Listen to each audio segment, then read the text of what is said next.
आप सभी को मेरा प्यार भरा नमस्कार। मैं संतोष वैश्य, ब्लेसिंग टीम शिकागो से।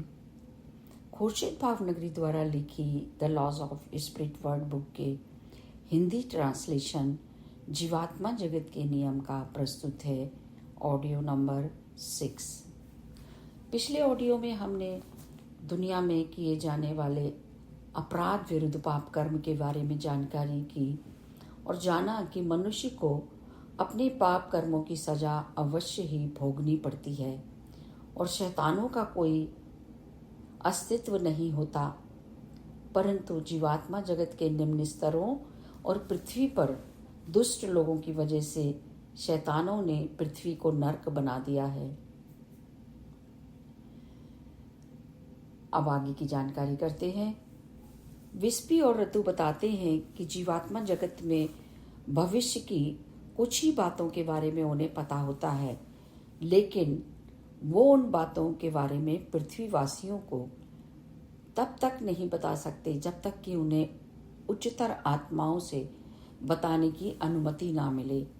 जब भी मनुष्य का संपर्क जीवात्मा जगत से होता है तो वे अपने भविष्य के बारे में अनेकों सवाल पूछते हैं।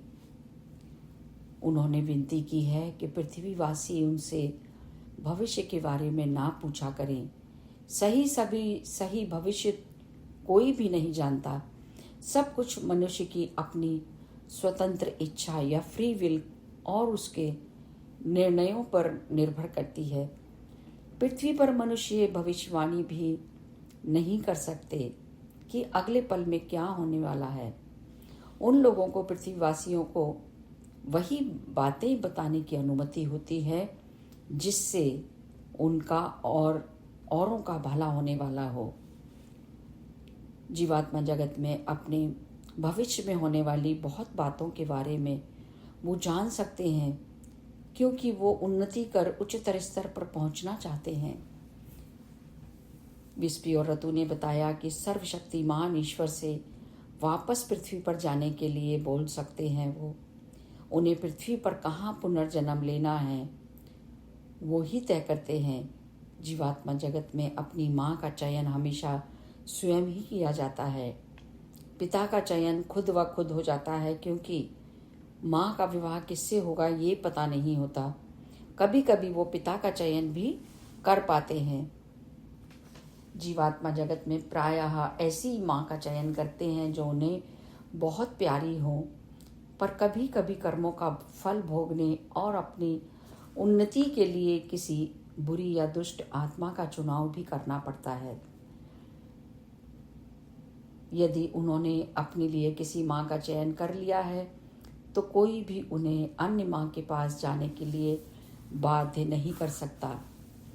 अपने पापों के लिए कठोर व्यवहार या सजा की ज़रूरत हो तो उन्हें सहज रूप से एक बुरी आत्मा का चयन करना पड़ता है अपनी माँ के रूप में, ताकि कष्ट पूर्ण बचपन बिताकर एक अच्छे व्यक्ति बन सकें। अपनी उन्नति और आत्मा की शुद्धि के लिए कभी कभी जोखिम भी उठाने पड़ते हैं, क्योंकि यदि माँ बहुत प्रभावशाली हुई तो वो उनकी जिंदगी बिगाड़ भी सकती है। उच्चतर लोक में रहकर उन्हें पृथ्वी पर जन्म न लेने का निर्णय भी ले सकते हैं और जीवात्मा जगत में रहकर ही उन्नति करने की कोशिश करनी पड़ती है। लेकिन जीवात्मा जगत में ये प्रक्रिया बहुत ही धीमी होती है। उन्नति प्राप्त करने के लिए कुछ आत्माएं जोखिम उठाकर बुरी आत्मा की संतान बनकर पृथ्वी पर भी जन्म ले लेती हैं और अन्य आत्माएं अपने प्रियजनों की मदद करने के लिए भी पुनर्जन्म का चयन करती हैं।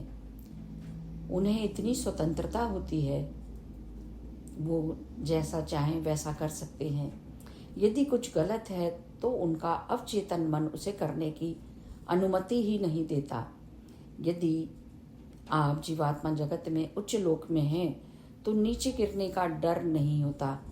पृथ्वी पर हर कोई अवचेतन मन के पूरे वक्त काम ना करने की वजह से क्या अच्छा है क्या बुरा है नहीं जान सकते। जो उच्चतर स्तर पर हैं केवल वही पृथ्वी पर पुनर्जन्म लेकर अपने अवचेतन मन से मार्गदर्शन प्राप्त कर सकते हैं। विस्पी और ऋतु बताते हैं उन्होंने ही अपनी माँ का चयन किया था, जिन्हें वो सबसे ज़्यादा प्यार करते थे।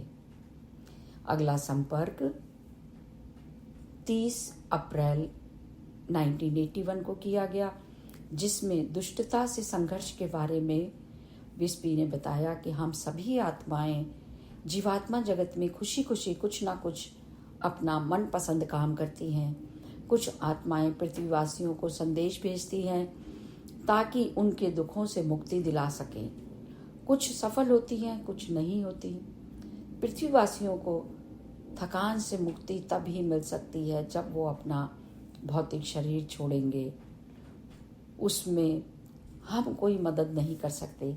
हम तो सर्वशक्तिमान ईश्वर के नियमों से ही अवगत करा सकते हैं। पृथ्वीवासी ईश्वर के नियमों को नहीं जानते और कुछ तो गलत समझ लेते हैं। विस्पी व ऋतु ने कहा कि वो रास्ता दिखाने में उनकी मदद करते हैं। पृथ्वीवासी यदि किसी दुष्ट आत्मा की मदद करते हैं, इसका मतलब वो उन्हें प्रोत्साहित कर रहे हैं। किसी भी रूप में उनकी मदद ना करें। पहले अच्छी तरह से सुनिश्चित कर लें, यदि वो दुष्ट आत्मा सुधरना चाहती है तो मन लगाकर उसकी मदद कर सकते हैं। यदि आपने उसके बारे में सुनिश्चित कर लिया है तो आपके मन में इस बारे में कोई सवाल ही नहीं उठेगा। अब सवाल उठता है तो उसके बारे में सुनिश्चित नहीं है। जीवात्माएं इस बारे में मार्गदर्शन करती हैं जिनका संपर्क जीवात्मा जगत से नहीं है। हमारी सलाह है कि वो अपने हृदय की गहराइयों से उस सर्वशक्तिमान ईश्वर को मदद के लिए पुकारें। वो किसी न किसी रूप में आपकी मदद जरूर करेंगे। बुराई से लड़िए, यह ईश्वर का एक महत्वपूर्ण नियम है। अगला संपर्क 1 मई 1981 को किया गया, जिसमें विस्पी व ऋतु ने बताया कि केवल सच्ची इच्छाएं ही परिवर्तन लाती हैं। सर्वशक्तिमान ईश्वर प्रेम और दया की खान होते हैं। वह पूर्ण व सर्वोच्च न्यायाधीश होते हैं। ईश्वर चाहते हैं कि हर आत्मा उच्च स्तर पर पहुंचे। वो अपने सहायकों द्वारा बुरी आत्माओं की मदद करवाते हैं। उनके सहायक भी करुणा और प्रेम से भरे होते हैं। यदि कोई दुष्ट आत्मा उच्च स्तर पर जाना चाहती है पर उसकी सुधरने की इच्छा नहीं है, तो वो उसी स्तर पर पड़ी रहेगी। पृथ्वीवासियों की अपनी इच्छा शक्ति अकल्पनीय चमत्कार करती है। विस्पी व ऋतु ने कहा कि सच्ची इच्छा और मन को दिलासा देने वाली इच्छा में बहुत अंतर होता है। यदि आप सचमुच में अपने आप को बदलना चाहते हैं तो खुद को धोखा ना देकर सच्ची भावनाओं के साथ बदलने का प्रयास करेंगे। आजकल अच्छे लोग कम हैं, बुरे लोग ज़्यादा हैं। अच्छी आत्माओं का फर्ज बनता है कि बुरी आत्माओं को सुधारने में प्रयास करें, लेकिन कोई मनुष्य किसी मनुष्य को जबरदस्ती नहीं कर सकता। सुधरने की भावना अपने ही अंदर से आनी चाहिए। मनुष्य के अंदर ही वो शक्ति है जिससे गलत रास्ते से सही रास्ते पर आ सके। विस्पी व ऋतु ने बताया कि स्वयं सर्वशक्तिमान ईश्वर भी आपको बुरे रास्ते से नहीं हटा पाएंगे, क्योंकि उन्होंने पहले ही आपके मार्गदर्शन के लिए आपको अवचेतन मन दे रखा है। इसलिए अब ईश्वर इस मामले में कोई हस्तक्षेप नहीं करते। यदि आप गलत हैं तो आपका अवचेतन मन आपको सजा देगा। प्रगति करने का एकमात्र उपाय है सच्चे मन से अपने आप को सुधारना, अपने अंतर में सच्ची इच्छा शक्ति पैदा करना। अगला संपर्क 2 मई 1981 को किया गया, जिसमें जीवात्मा जगत के दूसरे लोगों की यात्रा के विषय में जानकारी दी गई। विस्पी व ऋतु ने बताया कि जीवात्मा जगत में 7 लोक होते हैं। इनमें निम्नतम प्रथम लोक है और उच्चतम 7वां लोक होता है। आपके अच्छे और बुरे कर्मों के अनुसार आपका अवचेतन मन आपको जिस लोक के काबिल हैं वहाँ ले जाता है। मृत्यु के बाद कोई मनुष्य उससे ऊपर के लोक में नहीं जा सकता, चाहे कितनी भी कोशिश कर ले।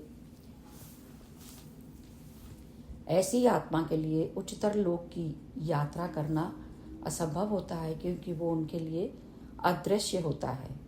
आत्मा केवल अपने और उनके नीचे के लोगों को देख सकती है। कुछ नियम पूरे करने पर पांचवें लोक और उनके ऊपर की आत्मा उच्चतर लोकों की यात्रा कर सकती हैं, बशर्ते यदि उस आत्मा को उच्चतर लोक से कोई आमंत्रित करे। यदि उच्चतर लोक की उच्च आत्मा से उस आत्मा को अनुमति मिल जाए, तब वो उच्च लोक की यात्रा कर सकती है, या उस आत्मा ने विशेष प्रशिक्षण प्राप्त कर लिया हो, तब उस आत्मा को सुरक्षा अंगरखा या कवच पहनना पड़ता है, ताकि अतिरिक्त रूप से चमकीली रोशनी उसकी आंखों को चुंधिया ना सके, अत्यधिक हल्के वातावरण में उसका दम ना घुटे। उच्चतर लोक की तुलना में यह आत्मा भारी अंगरखा उसे हल्का बना देता है। यही मैं अपनी वाणी को विराम देती हूँ। शेष अगले ऑडियो में। Thank you.